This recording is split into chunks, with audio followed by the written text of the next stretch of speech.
In tonight's Ag Report, pesticides and other chemicals used in agriculture are helpful to farmers, but can be dangerous when it comes to people's health. One Central Coast group is fighting to keep agrochemicals away from schools. KION's Melody Waintal has the special report for us tonight.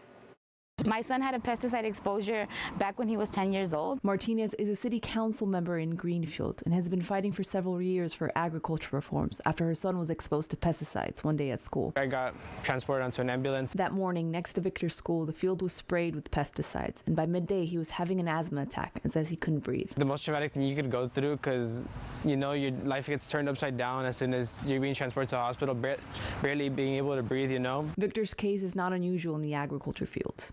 This year, several agriculture companies had to pay more than $100,000 after spraying the fields where 8 farmers got sick after being exposed to the agrochemicals, 1,3-dichloropropene and chlorpyrifos. They're popular fumigants in strawberry fields because they kill certain pests, but 34 countries, including the European Union, banned 1,3-dichloropropene because it can cause cancer and other health problems. And this is one of several cases occurring in the state of California, according to Heriberto Fernandez, a government affairs officer for UFW Foundation. There was a sort of lack of information about what chemicals were applied and when. In a survey, the UFW spoke to more than 2,000 workers last year, where the majority of workers, 54%, reported they knew they worked with hazardous pesticides, but didn't know that many of those pesticides could harm their health or even their children. Over a majority of farm workers don't understand these chemicals pose real serious health risks, long-term health risks to themselves and to their children. It is becoming a racial issue. One of Yaneli's complaints is that these incidents occur mostly in places where there are vulnerable, low-income communities. People that live in the Monterey, Seaside,